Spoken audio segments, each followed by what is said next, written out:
we have to start with types of the checks. Before that,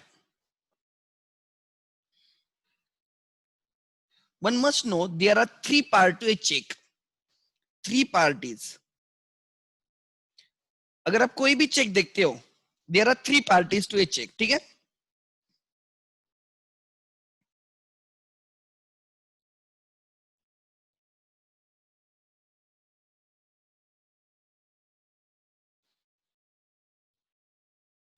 So I will share an image with you. ठीक है? Parties to check.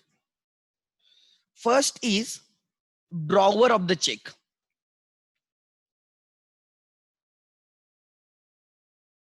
Drawer of check. The person who is a drawer, the person who draws the check. Drawer check draw करेगा, इसलिए उसको drawer बोल गया. What do you mean by draws the check? Who draws the check? Or the person who issues the check. The person who gives the check. Or ये भी नहीं समझ में आता है, right? The person who signs the check.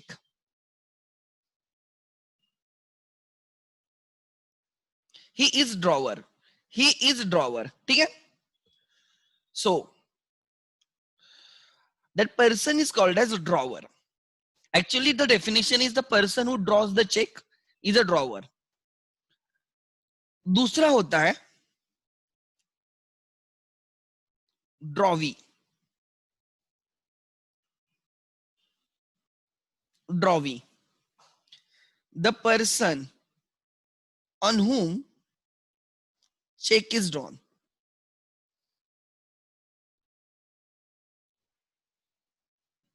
The check is drawn.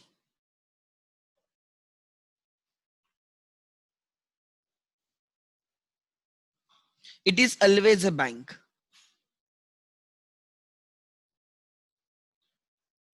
It's always a bank. Drawee is always and always and always bank. And तीसरा होता है payee. Payee. The person to whom check is made payable. Is made payable.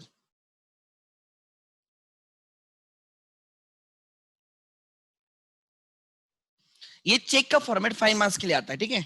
First test में वो 5 mark के लिए रहता है. Prepare the format of cheque. So पहले ये समझ में आना है, चेक के लिए 3 पार्टीज होती है. Example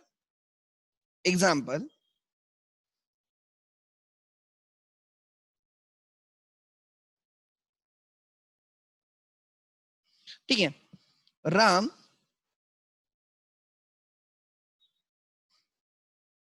purchases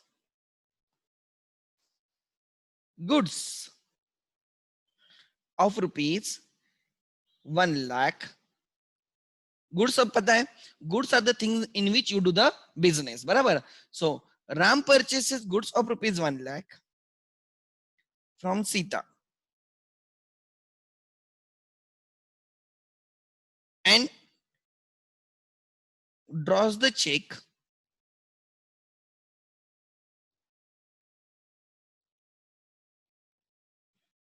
right payable to her.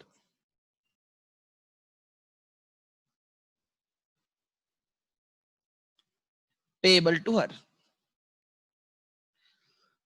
Ram ने चेक ड्रॉ किया है. राम ने चेक ड्रॉ किया है बिकॉज राम ने गुड्स परचेस किए, तो राम को सीता को पे करना है. Sita is a seller, Ram is a buyer. Ram ने उससे 1 लाख के गुड्स परचेस किए, तो राम को उसको 1 लाख रुपए देने. Are you getting my point? So Ram has to pay 1 lakh to Sita. So Ram, the person who is supposed to pay it, the person who is required to pay, he will draw the check. Now in this example, Ram is suppose to pay ₹1,00,000 to Sita, तो राम उसका check issue करेगा सीता को. So Ram will draw the cheque, इसलिए Ram drawer है. राम की जो bank होगी, राम की जो भी, सपोज हम आईसीआईसीआई बैंक पकड़ते हैं, राम की बैंक आईसीआईसीआई बैंक है. सो राम का account, now we are doing the business, so कौन सा अकाउंट रहेगा? Current account. Assume we are doing the business, हम बिजनेस अकाउंट की बात करें तो करंट अकाउंट रहेगा. सो यहां पे ध्यान देना, this is Ram,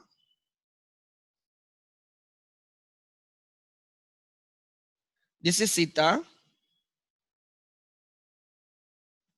this is Sita. Ram का अकाउंट आईसीआईसीआई बैंक में,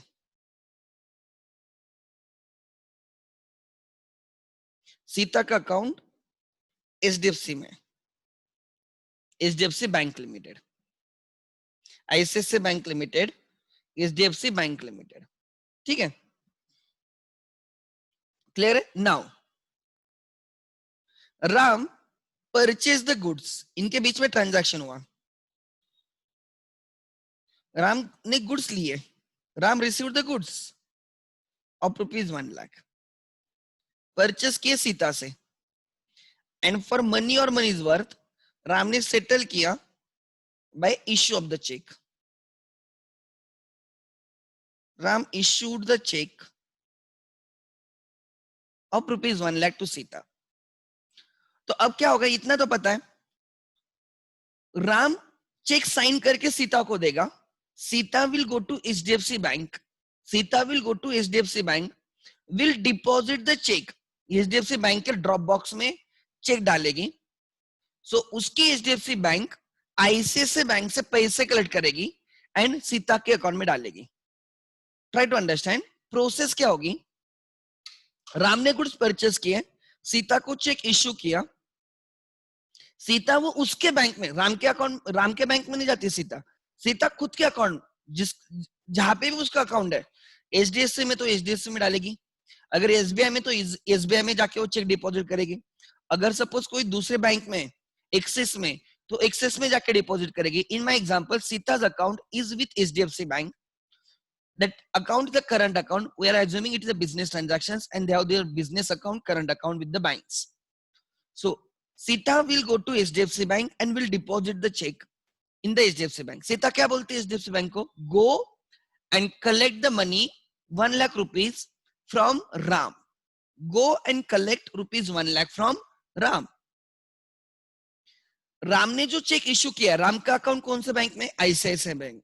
जब राम चेक इश्यू करता है तो वो आईसीआईसीआई बैंक को बोलता है, whenever Sita will present the check to you. Ram ICICI bank को बोलता है कि जब भी सीता वो चेक प्रेजेंट करेगी तुम्हें, मतलब आईसीआईसीआई बैंक को प्रेजेंट करना पड़ेगा, तब ICICI bank will pay to whom? Sita. Ram has ordered his bank, Ram has ordered ICICI bank to make the payment of ₹1,00,000 to Sita. But actually इसमें राम सीता इन्वॉल्व नहीं होते. क्या होता है, राम ने चेक इश्यू किया, सीता वो चेक लेगी, एचडीएफसी बैंक में डालेगी, एचडीएफसी बैंक विल प्रेजेंट, वो चेक प्रेजेंट करेगी आईसीआईसीआई बैंक को, और आईसीआईसीआई बैंक को बोलेगी देखो ये राम ने चेक इश्यू किया है, जो आपका अकाउंट होल्डर है, तो ये मेरे अकाउंट होल्डर सीता को चेक इश्यू किया है, तो आईसीआईसीआई बैंक से वो 1,00,000 रुपीज लेगी. आईसीआईसीआई बैंक क्या करेगी, राम से अकाउंट से 1,00,000 निकालेगी और एचडीएफसी बैंक को देगी, एचडीएफसी बैंक को सीता के अकाउंट में डालेगी. Actually there are 4 parties. एक है खुद Ram, the buyer, the person who issued the cheque, the person who draw the cheque, the person who sign the check. Cheque पे एक ही बंदे की साइन होती है, जो चेक इश्यू करता है ना उसकी साइन होती है. जिसके अकाउंट से पैसा जाएगा, जिसके अकाउंट से पैसा जाएगा, राम के अकाउंट से पैसा जाने वाला है, he has to sign the check. The person who is supposed to make the payment, he will sign the check. Are you getting my point? So Ram in my example is a drawer. Ram की जो bank होती है ना उसको drawee bank बोलते हैं. ICICI bank in my example is a drawee bank. Sita जिसको ये चेक पे करना है, the person in whose favour you have to issue the cheque, जिसको चेक आपने इश्यू किया सीता, सीता को पेई बोला जाता है बिकॉज सीता इज अ पेई ऑफ द चेक. पेई किसको पे करना है? सीता को. ऐसा आप बोलोगे सर एचडीएफसी कौन है? एक्चुअली एचडीएफसी कहाँ पे भी चेक में आती नहीं है, चेक में एचडीएफसी का कहाँ पे भी रेफरेंस नहीं होता है। एचडीएफसी बैंक लोग उसको टेक्निकली समझने के लिए रिसिपिएंट बैंक बोलते हैं, recipient, because HDFC will receive the money from ICICI and will deposit in the account of Sita. ठीक है, सो ये समझ में आना चाहिए, राइट। अब जब राम जब इशू करेगा चेक तो उसका फॉर्मेट क्या रहेगा?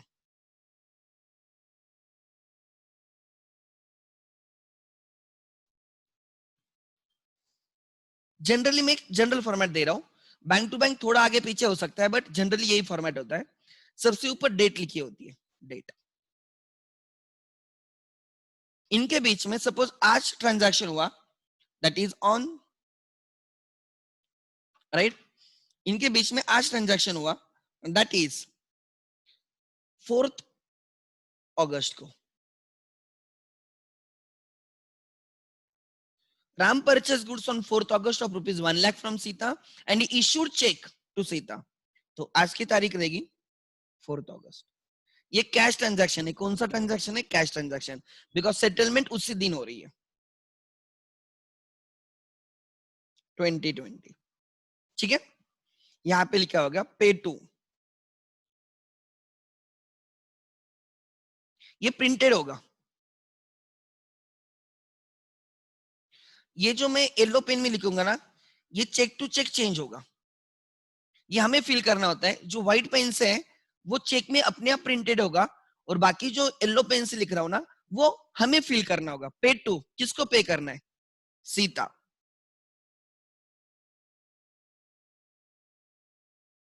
एक सेकंड, ऐसे ब्लैंक रहेगा पूरा, पे टू। जनरली हम सीता का पूरा नाम लिखेंगे, but we know only Sita, pay to Sita. ये आपको सीता खुद होके पेन से भरना पड़ेगा, बराबर ना? आई थिंक आप लोगों ने चेक देखे होंगे कभी आपके लाइफ में, pay to Sita, sum of rupees, pay to Sita rupees. ठीक है, pay to Sita the sum of rupees. एक सेकंड, सीता का पूरा नाम हमने नहीं लिया है, तो खाली आप सीता लिख दो, दैट विल डू। ठीक है, सो पे टू सीता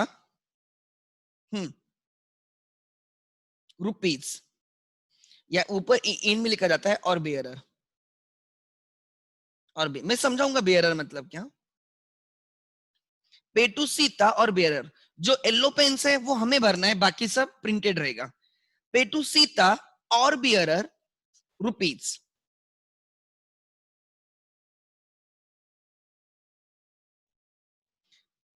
ये हमें फिल करना होगा।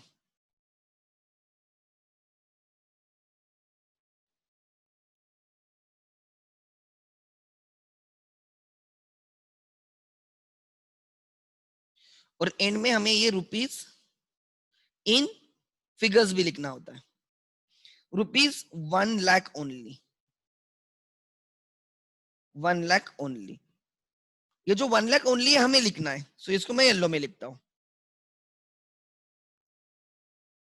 ठीक है, देन फिर ये सम यहां पे हम एंटर करेंगे, रुपीज 1 लाख।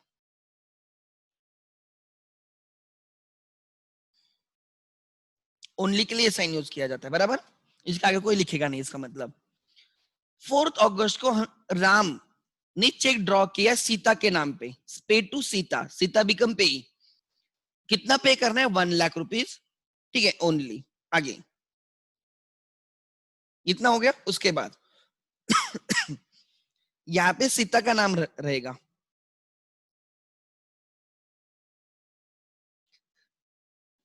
सीता का नाम लिख दिया हमने। चेक साइन कौन करेगा? The person who issues the cheque, drawer. ये किसका चेक है? किसने चेक इशू किया? राम ने, तो यहाँ पे राम का नाम लगेगा, और Ram has to sign here. ये प्रिंटेड रहेगा, राम उस पर सिग्नेचर करेगा,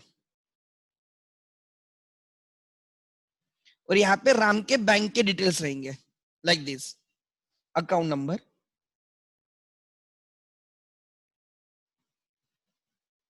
1 2 3 कुछ भी लिखो आप, 4 5 6 7 8 9, ऐसे हमने एक चेक अकाउंट नंबर लिखा, ठीक है। उसके बाद यहाँ पे बैंक की डिटेल्स रहेंगे, लाइक आईडीबीआई बैंक, या इसका आईसीआईसीआई है, ICICI bank,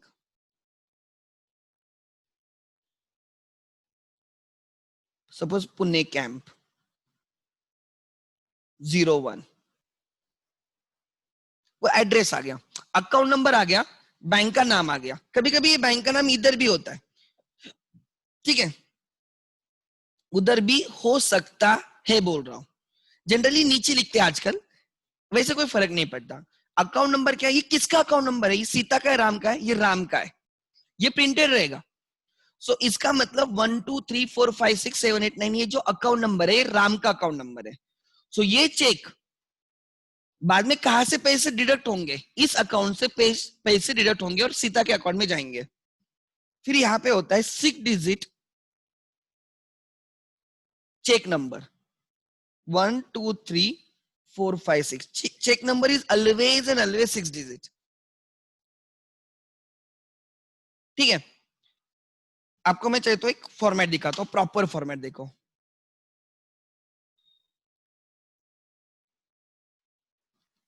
format of check hopefully रहेगा।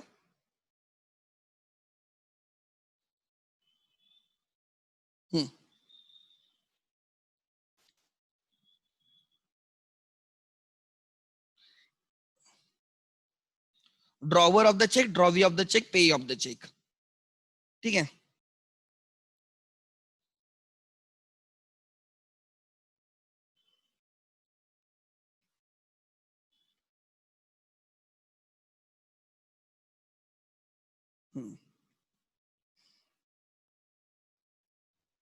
नेक्स्ट एक सेकंड,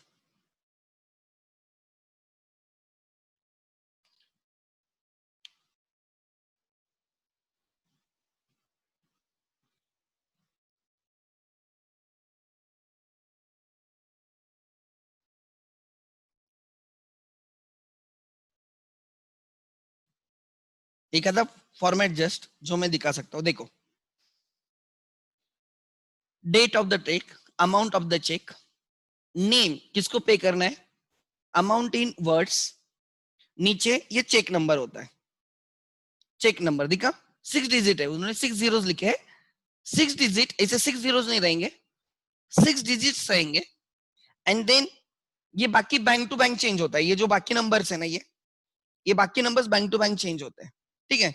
यहाँ पे ऑथराइज सिग्नेचरी सिग्नेचर रहेगी, और यहाँ पे अकाउंट नंबर आ गया। जनरली आजकल अकाउंट नंबर प्रिंटेड होता है, ठीक है। सो और कुछ है, एक इमेज में आपको दिखा सकता हूँ, लेट मी शो। देखो ये वाला इंपॉर्टेंट है, the first 6 digit written between represent check number, जो पहले 6 डिजिट है वो चेक नंबर होता है। Obviously every check will have different number, आगे के next 9 digits after this, right, वो चेक नंबर होने के बाद जो 0 0 0 2 4 4 टाइम्स 0 दिख रहा है ना, उसके बारे में बात करें। That is 9 digits represent MICR code. जब चेक स्कैन होते हैं, क्या होता है, चेक जब क्लियरेंस के लिए जाते हैं ना, तो स्कैन होते हैं, उस नंबर को पकड़ के स्कैन होते हैं। Try to understand, MICR is a magnetic ink character recognition, वो बराबर ब्रांच नंबर पकड़ता है, right, name of the bank, उसकी ब्रांच कोड क्या है, स्टेट क्या है, ये सब चीजें उसमें होती है। देखो, the MICR code helps the bank to identify the bank and the branch that has issued the check. जब मैं ये चेक इश्यू करूंगा, मैं राम हूं, मैंने सीता को चेक इश्यू किया है, सीता उसके बैंक में जाके क्या करेगी, वो चेक डिपॉजिट करेगी।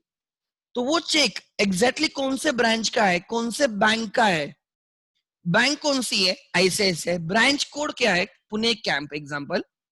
तो वो जब वो स्कैन करेंगे ना, वहां पे अपने आप वो उसको ये हो जाएगा, रिकॉग्नाइज किया जाएगा। जैसे एग्जांपल, हम किसी मॉल में जाते हैं और कोई चीज परचेस करते हैं, वो लेजर स्कैन करते हैं, देखो, तो वो बराबर वो प्रोडक्ट कोड, उसका रेट, उसका सब चीजें ले लेता है। ऑन सिमिलर बेसिस ये चेक रिकॉग्नाइज करने के लिए कौन से बैंक का है, कौन से ब्रांच का है। तो देखो, मैग्नेटिक इंक कैरेक्टर रिकॉग्निशन लिख लेना फुल फॉर्म, MICR, ये बहुत इंपॉर्टेंट है। MICR is magnetic ink character recognition. This MICR code helps the bank, HDFC bank को हेल्प करेगा किसके लिए, टू आइडेंटिफाई कि ये किस बैंक का चेक है। आप बोलोगे सर वहां पे लिखा है ना ऐसे ऐसे, यस, बट वो कोड यूनिक रहता है, हर बैंक के लिए एक यूनिक कोड रहेगा, ठीक है। जैसे हर बंदे के लिए पैन कार्ड से अलग अलग रहता है, मेरा पैन कार्ड अलग रहेगा, आपका पैन कार्ड अलग रहेगा, अगर आपने पैन कार्ड निकाला है तो आपके मम्मी पापा का अलग रहेगा। लाइक आधार कार्ड, सबको पैन कार्ड जाने दो, आधार कार्ड तो पता है, every individual has own Aadhaar card number, so we identify the person by using that Aadhaar card number. Similarly check को रिकॉग्नाइज करने के लिए एक तो चेक नंबर रहेगा, एंड किस बैंक का वो चेक है, ठीक है, और वो ब्रांच कोड क्या है वो ढूंढने के लिए वो MICR यूज किया जाएगा। This MICR code helps the bank to identify the bank and the branch that has issued the check. Basically bank use a check reading machine which identifies this bank and the branch code to sort out the checks faster. The 9 digits of the MICR code can be broken into 3 parts. 3 parts में divide किया है। पहले आता है city code. City code, the first 3 digits, देखो उन्होंने लिखते time भी वैसे लिखा है, ठीक है। टोटल 9 डिजिट्स को 3 कोड्स में डिवाइड, 3 इसमें डिवाइड किया, तो first 3 digits represent the city code, right. It is the same as the pin code of the city. For example, अगर आप लेते हो, एग्जाम्पल में बोलता हूं, पुणे में जो चेक्स होते हैं ना, हमारा क्या पुणे का पिन कोड है 411001। तो अपने इधर के देखोगे ना, जनरली 411 मिलेगा आपको, क्या मिलेगा 411 मिलेगा, राइट। सो पुणे मतलब दैट रिप्रेजेंट्स पुणे 411। सो आगे देखो, नेक्स्ट, हाँ एक सेकंड ना, 411 पुणे का रहेगा। आगे next, bank code, the next 3 digits represent the bank code. For example, 240 for the HDFC Bank, 2002 for SBI, वो RBI ने दिए होंगे। So first 3 digits generally pin code के साथ मैच किए जाएंगे to identify the right city. फिर वो सिटी, इंडिया में कितने सारे सिटीज है, वो बैंक किस सिटी से है, फिर वो बैंक कौन सी बैंक। सो बैंक कोड, सो 3 + 3 हो गए 6, अभी भी 3 डिजिट बाकी है। Branch code, the last 3 digits represent the branch code, ठीक है। The next 6 digits after MICR code represent the portion of the account number. ये अकाउंट नंबर के पोर्शन रहेंगे, कौन से, ये लास्ट के 6 डिजिट दिख रहे क्या वो। सो ऐसे मैच किया जाता है, ठीक है। एंड द लास्ट 2 डिजिट्स, सो पहले 6 डिजिट आ गए, फिर 9 डिजिट्स आ गए, और फिर कितने डिजिट्स आ गए 6 डिजिट्स, बराबर ना। अकाउंट नंबर के 6 डिजिट रहेंगे, एंड द लास्ट 2 डिजिट, ये जो दिखेगा आपको लास्ट के 2 डिजिट दिख रहा है क्या, लास्ट 2 डिजिट 00 दिख रहा है, देखो आपको वहां पे, राइट, दैट रिप्रेजेंट्स, ये जो 00 दिखता है वो क्या है, पढ़ो, right. Finally, the last 2 digits represents the transaction ID. This indicates whether the check is local check or is it payable at par check. So, if the transaction ID is 29, 30 or 31, I will also show the some checks. If it is 29, 30 or 31, it means that check is payable at par check. That means check can be cashed at any branch of the issuing bank. Check किधर भी निकल सकता है। मैंने मेरे HDFC में डाल दिया, सीता ने HDFC में डाल दिया, HDFC बैंक कौन से भी उनके ICICI बैंक से पैसे क्या लेगी, निकाल लेगी।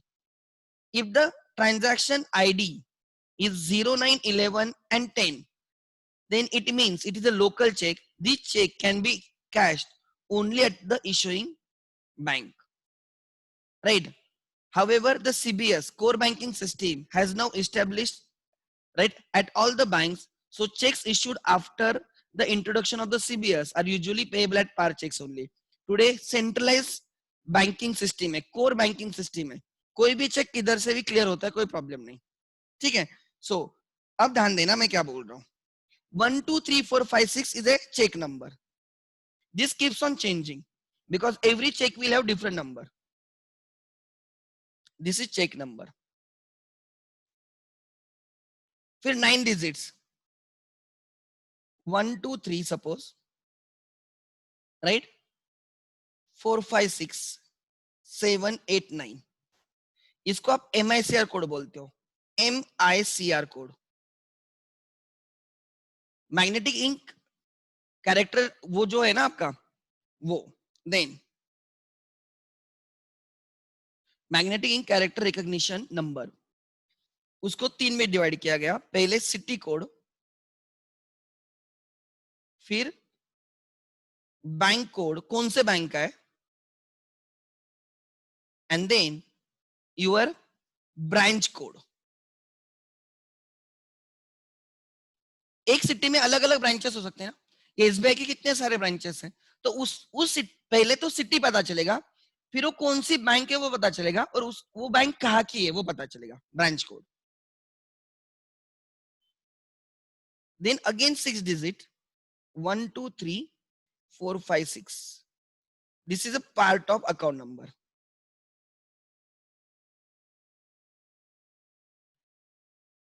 एंड देन लास्ट 2 डिजिट रहते हैं, मैं वहां पे 1 2 लिखता हूं. This represents transaction ID. आजकल इसका यूज नहीं है, to be very frank, because CBS की वजह से इसका कोई यूज नहीं है. Transaction ID, transaction ID. ठीक है, अब ये लिख लेना, and this is very important. Take 2 minutes and write it.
देखो, ठीक है, सो ये क्लिक होना चाहिए. एग्जैक्ट याद नहीं रखना है, बट कभी भी चेक पढ़ोगे, कभी भी चेक देखोगे, तो ये चीजें क्लिक होनी चाहिए. तो इन दिस एग्जांपल ध्यान देना, इन दिस एग्जांपल लिख लेना, सीता इज, पहले तो राम, जिस ये इसका अकाउंट का है ना, राम का चेक है, राम ने इशू किया है. So Ram is drawer. Drawer has to sign the check. ICICI Bank is a drawee bank. इसलिए ड्रॉवी बैंक बोलते लोग उसको, drawee. And Sita is a payee. ऐसे 3 पार्टीज होते हैं एवरी चेक को. There are 3 parties to a check. ये check आ गया. अब इसके टाइप्स देखेंगे, पहले ये समझ लेना, ठीक है. The person who issues the check, check किसने साइन करके इश्यू किया, राम ने. राम को बोला जाएगा ड्रॉवर. किसके अकाउंट से पैसा जाएगा? राम के अकाउंट से जाएगा। उसका नंबर यहाँ पे 1 2 3 4 5 6 7 8 9। वो डिपेंड्स बैंक टू बैंक, अलग कोई यहाँ पे 16 डिजिट नंबर होता है वगैरह वगैरह, ठीक है। सो मैंने 9 डिजिट लिया है वो मुझे समझने के लिए। आईसीआईसीआई बैंक, किस बैंक, राम ने किस बैंक पे चेक ड्रॉ किया? आईसीआईसीआई बैंक पे। मतलब Ram has instructed ICICI bank कि 1 लाख रुपए उसके अकाउंट से डिडक्ट करके सीता के अकाउंट में ट्रांसफर करो। उसका अकाउंट नंबर 1 2 3 4 5 6 7 8 9। ये जो नीचे के चीजें हैं, जब भी ये चेक्स क्लियरिंग के लिए जाता है, बिकॉज हमारा अकेले का थोड़ी चेक्स है, there are lakhs of checks जो डेली क्लियरिंग के लिए आते होंगे, मिलियंस ऑफ द चेक्स। तो जब वो चेक्स क्लियरिंग के लिए आते हैं तो कोई गफलत नहीं होनी चाहिए, कोई गलती नहीं होनी चाहिए, इसलिए every check will have a unique number. Every check will have its unique number. Then MICR code रहेगा 1 2 3, first 3 digits represents what? The city code, generally that is a pin code, जहां से अपना पिन कोड स्टार्ट होता है। Like Pune में कोई भी check उठाओ पुणे का, आप चाहे तो आप लेक्चर होने के बाद आपके मम्मी पापा के चेक देखो, अगर वो पुणे ब्रांच का है तो 411 ही रहेगा starting. Next 3 digits represents the branch bank code, bank code. The next 3 digits indicate the branch code.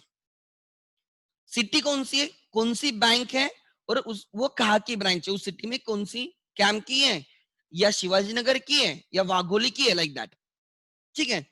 And the next is part of the right account number. And वो local check वगैरह उसके लिए रहता है, आजकल उसकी उतनी यूज नहीं है, ठीक है। देखते हैं। सो कैन आई से, जनरली ये जो डिजिट्स रहते हैं ना,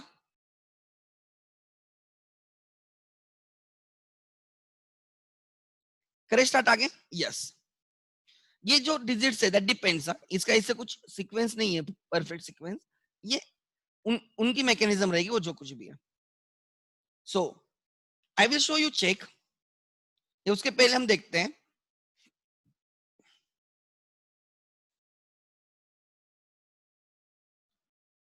bank code numbers. You will get everything. मैंने आपको बोला है कि अभी जो टाइम है ना, use it for the research. जबरदस्त है।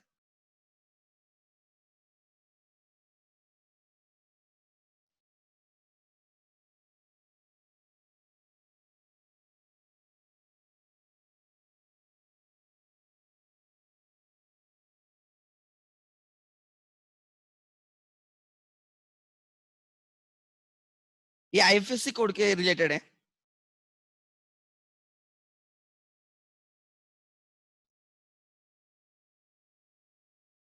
ओके,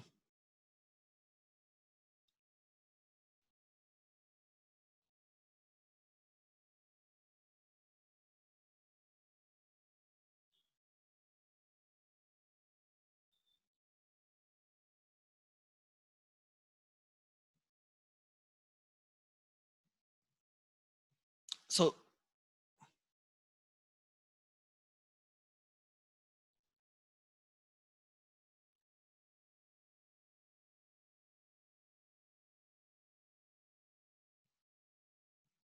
इधर महाराष्ट्र होना चाहिए, एम एम एम एम।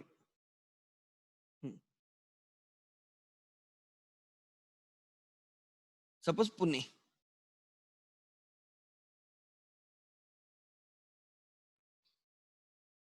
ये इंडियन बैंक का दिख रहा है, ये चेंज करना है मुझे। हाँ, सपोज हम आईसीआईसीआई लेते, एच आई ना।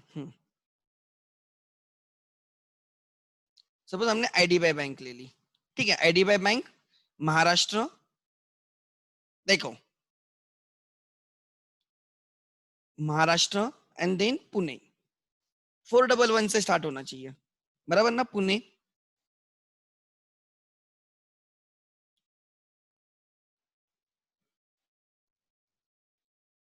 M N O P, H I J K L M N, आगे होगा P, Pali, P U, Pune.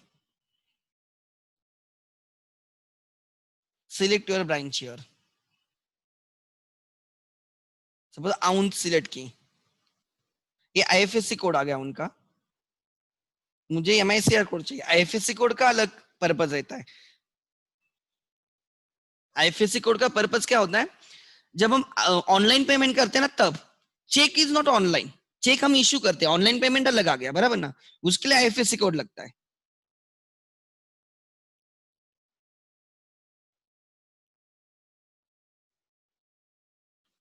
हम्म।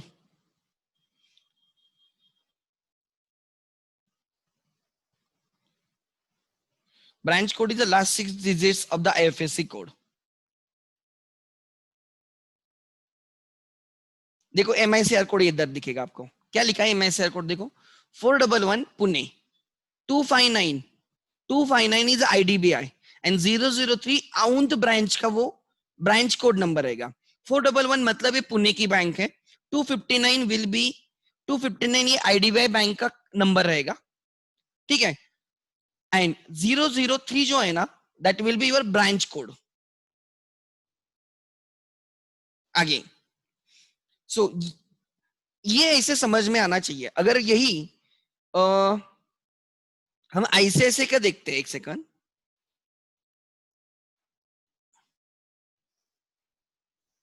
आईसीआईसीआई बैंक,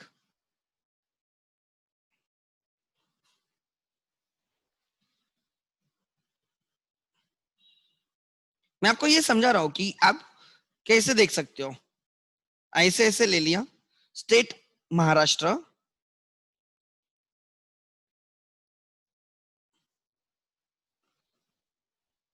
पुणे,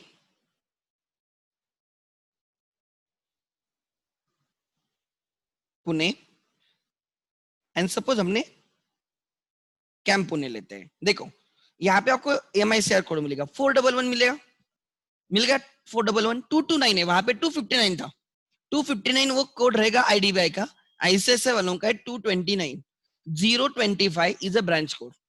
तो मैं वही आपको समझा रहा हूँ कि हर बैंक के लिए अलग रहेगा, बट इस नंबर से वो पता चलेगा कि पुणे की बैंक बैंक है, ये आईसीआईसीआई बैंक है 229 से, एंड 025 से पता चलेगा कैंप ब्रांच है। समझ में आ रहा है? तो try to understand MICR code is used for the checks and IFSC codes is used for the online transaction, NEFT, IMPS, gateway payment के थ्रू जो करते हो आप, वो सब, ठीक है। सो ये आता है। अब देखो इस चेक का, अगर इसी चेक को हम अलग अलग टाइप्स में चेक को डिवाइड करते हैं, ध्यान देना, this is copy paste. First check is a bearer check, first check is a bearer check. What do you mean by bearer check? What do you mean by bearer check? ध्यान देना, bearer मतलब holder, bearer मतलब holder, bearer का मतलब होता है holder, मतलब जिसके पास वो चेक रहेगा वो उसका चेक है। जैसे करेंसी नोट, जिसके हाथ में वो नोट रहेगी वो नोट उसकी होती है, उसको बेयरर चेक बोला जाता, बेयरर इंस्ट्रूमेंट बोला जाता है। एग्जाम्पल में बोलता हूँ, आप मूवी जाने जाते हो मूवी, तो आप सपोज आपने टिकट निकाल के रखा है थिएटर का, और आप नहीं जाते तो आपने आपके भाई को दिया, बोले जा तू मूवी देख, वो टिकट जिसके हाथ में रहेगा वो मूवी देखेगा। उस टिकट पे नाम लिखा होता है आपका कि ये टिकट आपके नाम पे नहीं, टिकट जिसके हाथ में वो उसका owner. Are you getting my point? Ticket जिसके हाथ में उसका ओनर रहेगा। करेंसी नोट, सपोज 2000 की नोट्स आप रास्ते से चल रहे हो और आपको 2000 की नोट पड़ी हुई दिखती है, आप उठाते हो, वो आपकी हो गई। आप कहाँ पे कुछ परचेस करते हो और वहां पे 2000 की नोट देते हो, वो थोड़ी बोलता है नोट आपकी है, नाम दिखा वगैरह नहीं, उसपे आपका नाम नहीं रहता। जिसके हाथ वो नोट लगी वो उसका ओनर हो गया। इसलिए लोग करेंसी नोट संभाल के रखते हैं, क्योंकि that is a bearer instrument. Bearer मतलब जिसके हाथ में लगी वो उसका ओनर है। सो ऐसे चेक्स जो जिसके हाथ में जाएंगे उसके ओनर हो जाएंगे, ऐसे चेक्स को बेयरर चेक बोला जाता है। दे आर वेरी रिस्की, क्योंकि अगर आपने बेयरर चेक निकाल के रखा है एंड आपसे गुम हो गया और किसी और को मिला, वो चेक उसका हो गया।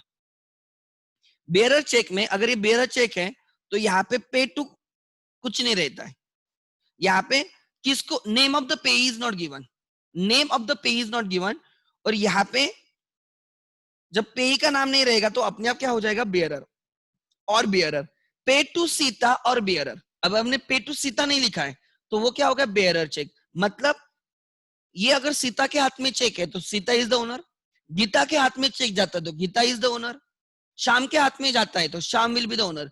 करेंसी नोट जैसे जिसके हाथ में जाएगा वो ओनर होगा। मूवी टिकट जिसके हाथ लगेगा वो उसका ओनर होगा। Are you getting my point? Because उस पर नाम नहीं लिखा होता है। सो ये जो चेक बन गया ना, ये बेयरर चेक हो गया। मैंने खाली क्या चेंज किया, आई रिमूव द नेम, मैंने यहां से सीता का नाम निकाल दिया। क्या बोल रहा हूं, ध्यान देना। What is a bearer check? When the name of the payee is not mention, ये निकाल दिया मैंने। Name of the payee is not mention is a bearer check. लिख लेना नीचे, बेयरर चेक इज, लिखो bearer check is a check. सबसे पहले बेयरर चेक,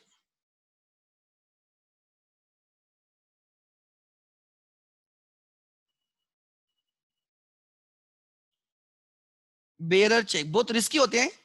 आपसे गुम गए तो गए, हमेशा के गए। बेयरर चेक, उसकी अकाउंटिंग है हमें। Bearer check is cheque, right, where name of payee is not mention. Name of payee, किसको एग्जैक्टली पे करने वो लिखा नहीं होता है, इसलिए वो जिसके हाथ में लगा उसका ओनर हो गया। Payee is not written, that is it is payable to bearer.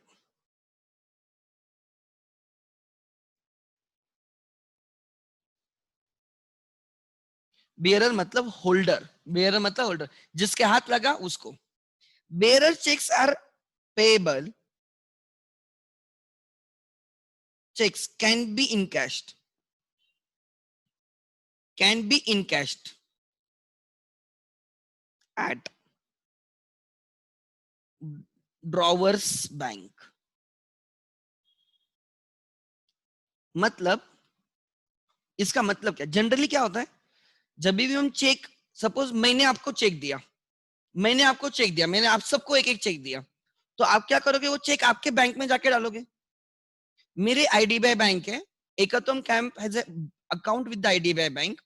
किसी का आपका आईसीआईसीआई में, किसी का एक्सिस में, किसी का एचडीएफसी में, किसी का जनसेवा में, किसी का सारस्वत में, ऐसे अलग अलग बैंक में आपके अकाउंट्स हैं। मैंने हर एक को एक एक चेक दिया। अब क्या होता है, ये चेक आप कहाँ पे डालोगे, आपके अकाउंट में डालोगे, आपके बैंक में जाके डालोगे, और फिर आपकी बैंक मेरे आईडीबीआई बैंक से पैसे कलेक्ट करके आपके आपके अकाउंट में डालेगी। This is a procedure. But bearer check में एक और ऑप्शन होता है, क्या पता है? अगर वो चेक जो मैंने आपको दिया, अगर वो बेयरर चेक है, मतलब उसमें आपका नाम नहीं रहेगा, आपका नाम ऐसे लिखा होगा, पे टू डैश डैश डैश और बेयरर सम ऑफ रुपीज 10,000। मैंने आपको हर एक का 10,000 का चेक इश्यू किया है। It is a bearer check because your name is not mention. आपके पास दो ऑप्शन है, एक आप आपके बैंक में जाके वो चेक डिपॉजिट करो, आपके अगर एचडीएफसी में एचडीएफसी में डालो, अगर आपका आईसीआईसीआई में आईसीआईसीआई में डालो, अगर आपका सारस्वत में तो सारस्वत में डालो, ठीक है। दूसरा ऑप्शन है आप मेरे बैंक में आओ, आईसीआईसीआई में, आईडीबीआई में आओ, आप सब मेरे बैंक में आओ और वहां पे वो चेक प्रेजेंट करो। समझ में आ रहा है? तो मैंने मेरे बैंक को, आईडीबीआई को बोल के रखा है, पे टू बियरर, ये जो भी देगा तुम्हें उसको 10,000 रुपए पे करो, मैंने साइन किया है। तो my IDBI bank will pay you 10,000 over the counter. उसमें आपको आपके अकाउंट में पैसा नहीं आएगा, आपको कैश में मिलेगा। बट ये आपके अकाउंट में नहीं, आपके बैंक में नहीं जाना है, आपको मेरे बैंक में आना है। जनरली हम बोलते हैं चेक्स, हम चेक जब मिलता है हमने हमारे अकाउंट में डालना चाहिए। That is correct, that is also applicable to bearer. But bearer check के लिए एक और ऑप्शन होता है, bearer checks can be encash at drawer's bank. Encash मतलब जाके वहां पे दे दो cash. Generally bearer checks are risky, bearer checks are not used।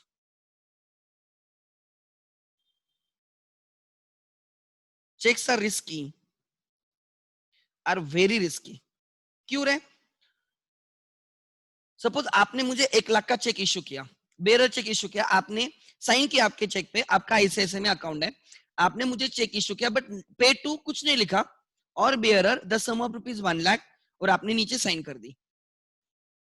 मेरे से चेक गुम हो गया या मेरे इधर से चोरी हो गया, जिसके पास, जिसको चेक मिला या जिसने वो चुराया है, वो आपके बैंक में जाएगा आईसीआईसीआई में, प्रेजेंट करेगा और 1 लाख रुपए वो लेके जाएगा। Try to understand, it is like a currency note, गुम हो गई तो हो गई, फिर से मिलने के चांसेस नहीं, जिसको मिलेगी उसका ओनर होगा, वैसे बेयरर चेक होते हैं। So bearer checks can be encashed at a drawer's bank, मतलब उसमें पता नहीं चलेगा एक्चुअली किसको पेमेंट किया है, क्योंकि कैश में मिलेगा ना पैसा। वो बंदा जाएगा बैंक में, आपके बैंक में जाएगा, दिखाएगा कि ये देखो ये बेयरर चेक है 1 लाख है, और आपकी बैंक उसको 1 लाख पे करेगी बिकॉज आपने चेक साइन किया है ना, ठीक है। But generally today the banks also confirm, आपसे एक बार कंफर्म करेंगे कि एक ऐसे बेयरर चेक आया, ये बंदा आया, उसको पे करो या ना करो, because bank provide the services. क्योंकि बेयरर चेक रिस्की होते तो दे टेक सम प्रिकॉशन, वो जिसको कैश दे रहे उसका पैन कार्ड का कॉपी लेंगे, आधार कार्ड का कॉपी लेंगे, उसका मोबाइल नंबर वगैरह लेंगे, क्योंकि अगर कल जाके आप बोलते हो किसको पेमेंट किया एग्जैक्टली बोलो, तो bank should provide the details किसको पेमेंट किया, सेफर साइड। बट ऐसे करना बैंक के लिए मैंडेटरी नहीं है, बट बैंक खुद होके करती है, ठीक है। Bearer checks are very risky as they are like currency notes, they are like currency notes.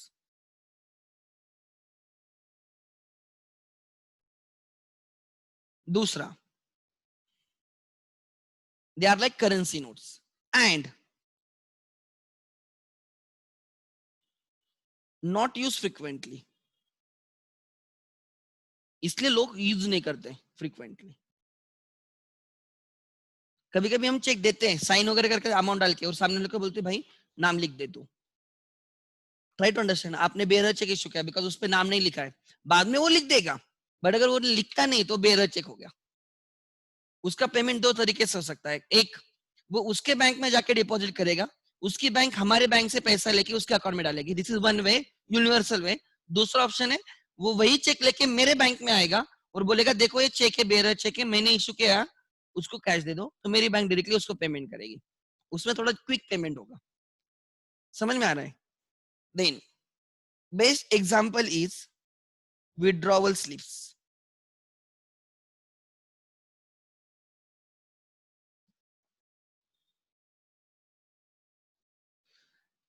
I don't know आप लोग कितने लोग बैंक में गए हैं एक्चुअली, या आपने कितने लोगों ने एक्चुअली जाके कभी चेक डिपॉजिट किया है या पैसे निकाले। Withdrawal slip is used to withdraw the money from the bank, withdrawal slip is used to withdraw the money from the bank. मतलब क्या, विड्रॉवल स्लिप में जब मुझे सपोज मैं मेरा आईसीआईसीआई में अकाउंट है, मैं आईसीआईसीआई बैंक में गया, मुझे पैसे उधर ही कैश में निकालने हैं, मुझे कैश में निकालना। आप बोलोगे सर आप सर क्यों जाना है बैंक में, एटीएम से पैसा आता है। Yes I do agree, ATM से पैसा आता है, बिकॉज जब एटीएम नहीं था तब हम बैंक में जाके पैसे निकालते थे ना, बैंक में लाइन में खड़े रहो, वो स्लिप भरनी पड़ती थी, वो विड्रॉवल स्लिप है, हम बैंक से पैसे विड्रॉ कर रहे हैं, इसलिए उसका नाम है विड्रॉवल स्लिप। सो विड्रॉवल स्लिप भरनी पड़ती थी, उसमें वो विड्रॉवल स्लिप बेयरर चेक की तरह काम करती थी। मतलब उसमें हमने ही हमारे नाम पे चेक निकाला है, हमने ही हमारे नाम पे कि हमें ही पे करो, हम हमारे बैंक को बोल रहे हैं आप हमें ही कैश में पे करो, because bearer check are in cash, in cash, cash में पैसे मिलते हैं, आपके अकाउंट में डिपॉजिट नहीं होते। मुझे तुरंत पैसे की जरूरत है तो मेरे पास दो ऑप्शन है आज, क्या, एटीएम में जाके डेबिट कार्ड स्वैप करके मैं पैसे निकाल सकता हूं, आजकल आपको वही पता है, आई डू एग्री। दूसरा ऑप्शन पहले when I used to be student, और आज ऐसे होता भी है, ऐसे नहीं कि नहीं होता है, लोग जाते हैं, लाइक आप विलेजेस में जाओ, even my papa never uses ATM card, he goes to the bank and he withdraws money from there. वो पुराने लोग हैं, उनको हम चेंज भी नहीं कर सकते, ठीक है, वो बैंक, उनको बैंक में जाना ही सेफ लगता है, या मे बी उधर उनकी पहचान होती है तो 10 लोगों को मिलेंगे, सोशल रहते हैं विलेजर्स, तो वैसे भी आप देख सकते हो। तो होता क्या है, वो बैंक में जाएंगे, एक स्लिप भरेंगे, और स्लिप में वो साइन करेंगे कि 10,000 रुपए चाहिए, वो बैंकर को देंगे, कैशियर को देंगे, कैशियर उनको 10,000 निकाल के देगा। वो जो कर रहा है ना वो बेयरर चेक की फंक्शन कर रहा है, वो जो विड्रॉल स्लिप है ना वो बेयरर चेक का काम कर रहा है, जो आप दे रहे हो उनको वो भर के, और वो आपको कैश दे रहे हैं। सो एक्चुअल में अगर आपको कहाँ पे बेयरर चेक देखना है तो मेरे हिसाब से withdrawal slip is the best example. So withdrawal slip is the best example of the bearer check. आपको ओवर द काउंटर पैसा मिलता है, over the counter, OTC, over the counter, तुरंत कैश मिलती है, you don't need to wait, जैसे ATM में जाके पैसे निकालते हो, बट उसमें चेक या कोई विड्रॉवल स्लिप नहीं आती, आपके पास कार्ड होना चाहिए, आपको वो पासवर्ड पता होना चाहिए, आप पैसे विड्रॉ कर सकते हो। सिमिलरली बैंक में भी खड़े रह के आप पैसे विड्रॉ कर सकते हो, बट बैंक का बैंकिंग आवर्स में ही पैसे निकालने को मिलेंगे। एटीएम 24/7 होता है। Are you getting my point? So ये समझ में आना चाहिए। So what is a bearer check? Bearer check is a cheque in which the name of the payee is not written. अगर आप पे का नाम नहीं लिखोगे तो और बेयरर लिखा होता है, तो अपने आप वो चेक क्या बन गया? बेयरर चेक बन गया। Are you getting my point? So this check is called as bearer check. आपने बॉलीवुड मूवीज देखे होंगे बहुत जगह पे, पुराने मूवीज, हीरो एकदम गरीब फैमिली से रहता है, हीरोइन एकदम रिच फैमिली से रहती है। अपनी बॉलीवुड की स्टोरी हमेशा ऐसी रहती थी, और फिर उनमें प्यार हो जाता है, इश्क हो जाता है, और फिर लड़की के पापा को पता चलता है कि ये गरीब है और ये मेरी लड़की से प्यार कर रहा है, तो वो बोलते हैं, उसको घर पे बुलाते, एकदम बड़ा बंगला वगैरह रहेगा, ठीक है, और उसको मुंह मुंह पे ऐसे चेक मारेंगे, बोले जो अमाउंट भरनी भर, उसमें नाम वगैरह नहीं, खाली साइन करते, जो पैसा लेना है निकाल, ऐसे एकदम। आपने देखा होगा, आई डोंट नो, जो अमिताभ बच्चन वगैरह उनकी मूवी देखते हैं, देखो, I can tell you exact name, but ये बहुत सारी मूवीज में ऐसे होता है। जब वो चेक फेंक रहे, एक्चुअली उन्होंने अमाउंट लिखनी चाहिए, बट वो मूवी है जिसमें बोलता है तो जो अमाउंट भरनी भर। ट्राई टू अंडरस्टैंड, जो अमाउंट भरनी, उसमें वो नाम भी नहीं लिखता, वो नाम भी नहीं पूछता ही, लड़की का पापा डायरेक्टली खाली साइन करता है, चेक उसके मुंह पे मारता है, he has given the bearer cheque. जब मैं वो देखता हूं, मैं बोलता हूँ ये बियरर चेक दे रहा है। क्यों? Because name of the payee is not mention. फिर हीरो एकदम, हीरो का भी सेल्फ रिस्पेक्ट रहता है, हीरो वो फाड़ देता है, बोलते हैं मैं आपसे लड़की से प्यार करता हूँ, ना कि मैं पैसे के लिए प्यार करता हूँ वगैरह वगैरह। अगर मैं उसकी जगह होता तो मैं वो जाके चेक डिपॉजिट करता, या मैं जाके उनके, उस लड़की के पापा के बैंक में जाके मैं ज्यादा अमाउंट लिख देता। एक्चुअली मैं वहां पे जाके पूछता कि इस अकाउंट में कितने पैसे हैं, वो बोलते सपोज 20 लाख है, 30 लाख है, तो मैं लिख देता 20 लाख 30 लाख जो भी है, वहां पे देखे मैं कैश में लेता, और लड़की को भी लेके जाता, लड़की को बोलता पाप अपने पास सब पैसे चल, दोनों करता। एक रैशनल पर्सन वही करता, लेकिन मूवी में दिखाते कि वो फाड़ देता है, वो पागल हीरो है। उसने फाड़ना नहीं चाहिए चेक, उसने वो चेक इनकैश करना चाहिए, राइट। उसके पास दो ऑप्शन हो सकते हैं, वो उसके अकाउंट में जाके डिपॉजिट करेगा, या वो लड़की के पापा के बैंक में जाके वो इनकैश कर सकता है, ठीक है, एंड लड़की को भी लेके जा सकता है, उसके दोनों काम हो जाएंगे, उसके पास पैसे भी आएंगे, लड़की भी आ जाएगी। बट मैं आपको एग्जांपल दे रहा हूं, तो आपको क्लिक होगा, जब भी मैं बेयर चेक बोलूंगा तो आपको सिचुएशन याद आ जाएगी। What is bearer check? उसमें उस लड़की के पापा ने कुछ नाम नहीं लिखा, he should write the amount, but वो बॉलीवुड मूवी, उसमें वो अमाउंट भी नहीं लिखते, खाली साइन करके देते हैं।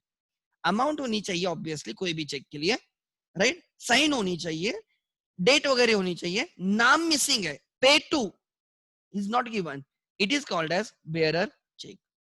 समझा? तो आपको ये एग्जांपल हमेशा याद रहेगा, बेयरर चेक का एग्जांपल।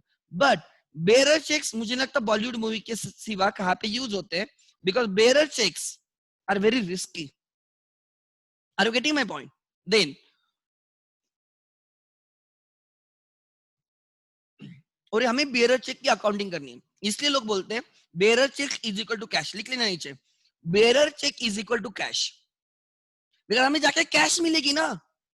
उस लड़की के बैंक, पिताजी के बैंक में जाके, ससुर के बैंक में जाके अगर वो हीरो, राइट, चेक दिखाता है तो उसको कैश मिलेगी, it is equal to cash. So bearer check is equal to cash, it is equal to cash, ठीक है। एक second, bearer check is equal to cash इसलिए लोग बोलते हैं bearer check is equal to cash.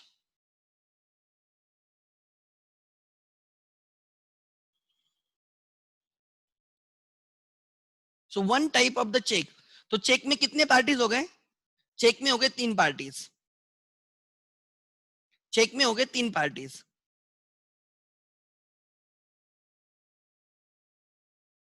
Check के लिए 3 parties, ठीक है। ड्रॉवर, जो उसका पापा है ना, ससुर जी हीरो का, वो ड्रॉवर हो गया। ड्रॉवी कौन? ससुर जी की बैंक। एंड पेई कौन? अब उसने पेई का नाम लिखा नहीं है, उसने पेई का नाम लिखा नहीं है, अदरवाइज पेई इज हीरो। हाँ देखो, दिस इज ए फॉर्मेट। एक मैंने अभी आपको यहाँ पे दिखाता हूँ, देखो यहाँ पे valid for 3 months, cheques are valid for 3 months. अगर आज का चेक है तो नेक्स्ट 3 मंथ्स तक वो वैलिड होगा। आप कभी भी 3 मंथ्स में चेक डिपॉजिट कर सकते हो बैंक में, उसके अगेंस्ट 3 मंथ्स में कभी भी पेमेंट मिल सकता है। पहले जब मैं स्टूडेंट था तो 6 मंथ्स वैलिडिटी थी। Today that they have reduce it, it every cheque is valid just and just for 3 days, 90 days, उस 3 मंथ्स, उससे ज्यादा नहीं, 3 मंथ्स। यहाँ पे आपकी डेट आ गई, डीडी MM 4 times Y 2020 पूरा लिखना होगा। यहाँ पे एड्रेस आ गया, IDBI बैंक, शॉप नंबर जो कुछ भी है, राइट। वहां पे IFSC कोड भी आ गया, ठीक है, पूरा एड्रेस आ गया। This address can be over here as well, कोई प्रॉब्लम नहीं था, ठीक है। आगे देन पे ₹10,000, पे 10,000 सपोज ओनली, ये हमें खुद होके भरना पड़ेगा। दिस इज 4th August 2020, ठीक है, 4th August 2020, पे 10,000 ओनली। अगर आप ये लिखते हो तो बेयर अपने आप कैंसिल हो गया, उसको आप कैंसिल भी कर सकते हो, नहीं किया तो भी चलेगा, ठीक है। सॉरी सॉरी, ये गलत लिखा है, पे किसको पे करना है, एक सेकंड ना, हाँ एक सेकंड। पे सपोज हमें एयरटेल को पे करना है, एयरटेल इंडिया लिमिटेड, ₹1,000 ओनली। उनका बिल आया होगा सपोज ब्रॉडबैंड का, ओनली यहाँ पे 1,000 लिखो एंड यहाँ पे साइन करो।